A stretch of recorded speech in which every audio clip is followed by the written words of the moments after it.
Hello everyone. Today we are going to learn about the break and continue statements in Python.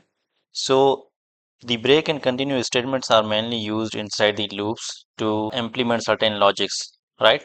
So let's say we have a library. Inside library we have different books. So we can perform different tasks on library using loops, right?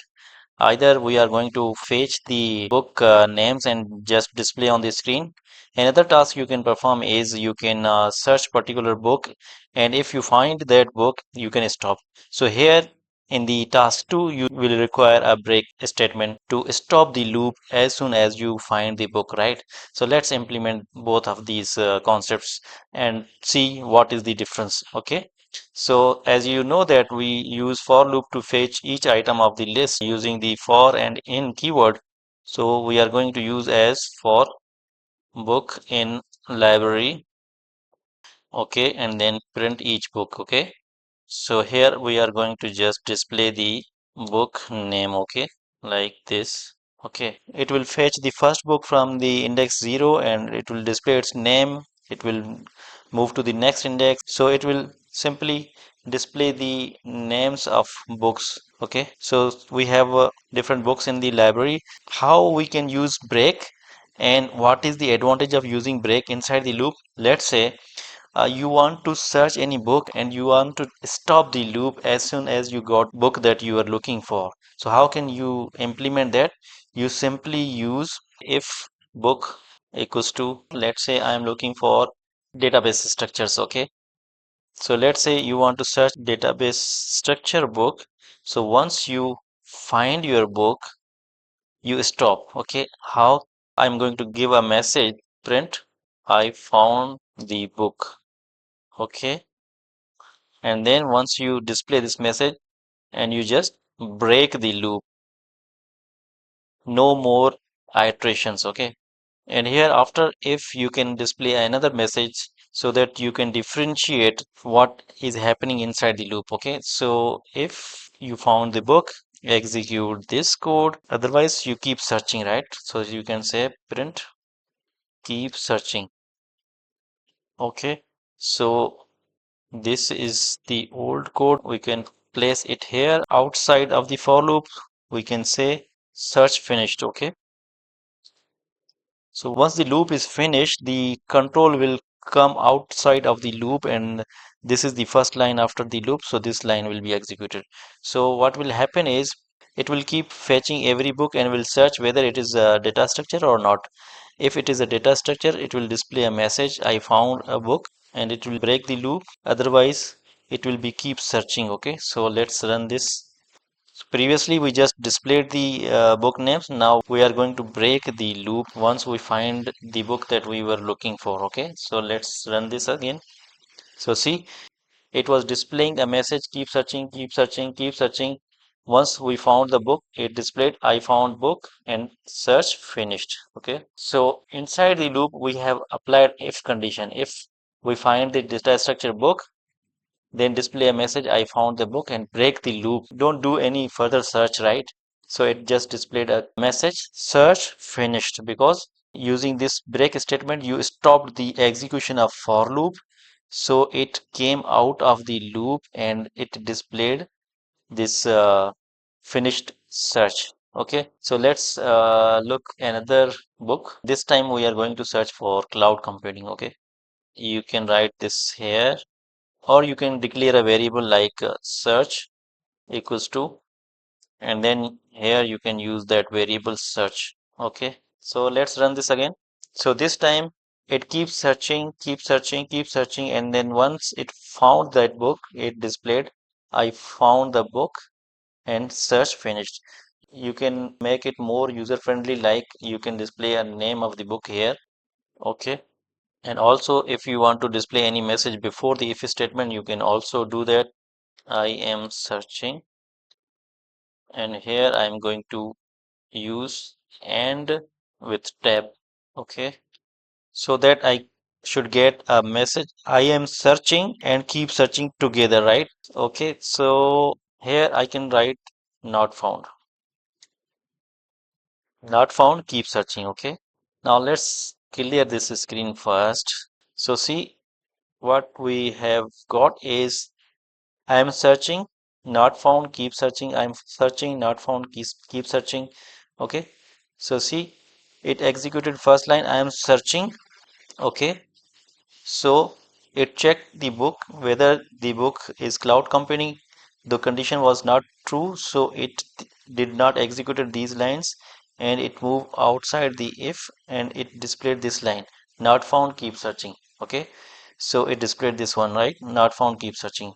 So once the book is found, means if the book that you were looking for was cloud computing and it found that particular book, then this condition become true and it displayed I found the book, and that was cloud computing, and break. So this break was executed and no more not found, keep searching, right? So it moved outside of the loop and displayed search finished. Okay, so let's change the book name and let's search any book that is close to the zero index, right? So this time we are going to search for Java book. Let's see how fast we get this book. So let's run again. See, it executed just for 3 times. Okay. So on zero index, it did not found Java book. On index one, it was not found. On index two, it found the Java fundamentals books, and the loop was finished. Okay. See here, in the list, we have on zero index we have introduction to programming. On index 1 we have C programming, and index 2 we have Java programming. So we just found our item and the loop was terminated. So this is quite useful in real world programming, because when you are fetching hundreds of thousands of rows from the database, and if you are looking for particular item, and if you found on early indexes, then there is no need to fetch all the lists or all the items available in the list or in the dictionary or in the table. Okay, so you just finish the loop once you find the item that you were looking for. So this is the great advantage of using break statement inside the loop to stop the execution of loop and skip the remaining iterations, right? Now let's discuss continue statement. Okay, so let's say we have a list of students and their results. So now our task is to notify qualifying students to collect their certificates. Okay, so we are going to write a program using the continue statement, and to send a notification to only those students who have qualified the test. Okay, means their result is pass. Those who are fail, we are not going to send them message. So here we will learn how we can skip any iteration of the loop. So let's write a program. So as you know that we can get the length of any list using the len function. So we have two lists inside the students result. One is list of students and other list is the results, right? So we can simply get the length like this. So we are saying that length equals to this one, right? So here I'm just going to print some dotted lines so that we can differentiate the output easily. So this will display 50 dotted lines on the screen, right? Okay, so here I'm going to use loop for I in range. Here I'm going to pass length of the list. Okay, colon. Now I'm going to check whether the student is pass or fail, right?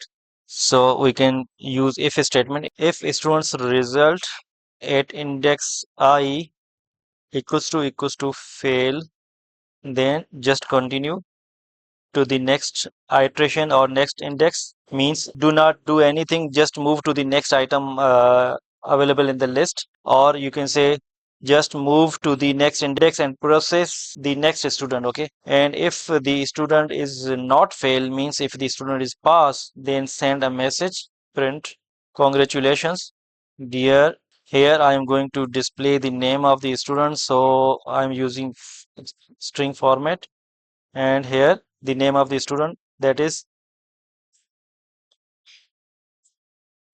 student's result, and then the sublist, that is student name, and the index number. Okay, the student which is available on the index I of the list. Okay, so to that student we are going to send a message. Okay, so then we say, dear student, please collect your result card. We are going to close this curly bracket here. Then please collect your result card. Okay, or you can say certificate. So here what will happen is this will fetch every student one by one. So let's say it will first fetch the Noman because it is available on the 0 index. It will fetch the result available on index 0, that is pass.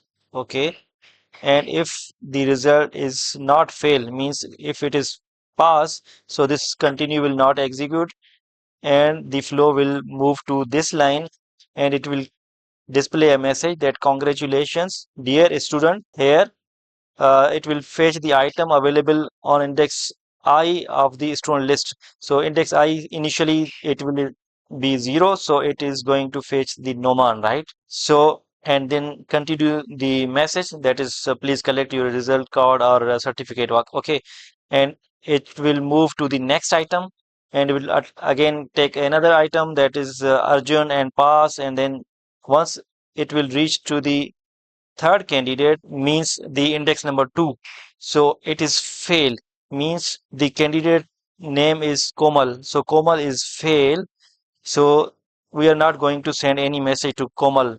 In that case we are going to continue and move to the next candidate, okay, or next student, that is Maz. So it will fetch the detail of Maz and its result. If he is passed, then we'll send a message.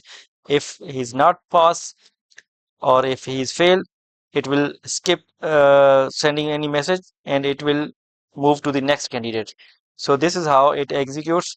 Now let's display a message after the for loop so that we could understand that what is happening inside the loop. Okay, so here I am going to print some dotted line again for 50 time, and after that I am going to display a message job done.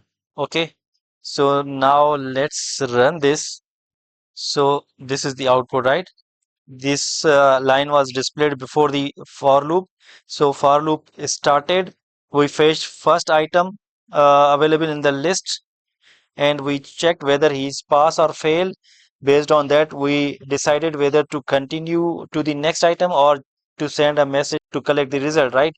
So if you see here, we have sent a message to Noman, and then we have sent a message to the Arjun, and then we have sent message to Maz. If we see here, Noman, Arjun, and Maz, we have not sent any message to Komal, right?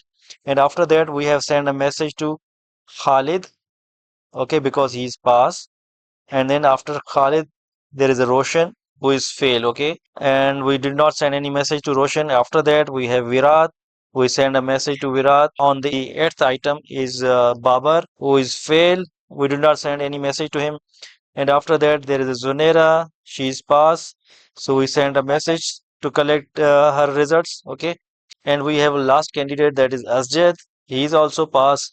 So we have sent a message to Asjad that please collect your result card. Okay. So this is how you can use the continue and break statements inside the loop, either to completely terminate or stop the loop, or just to skip certain iterations or any specific iteration using the continue statement. Okay, in the next video we will discuss about the nested loops.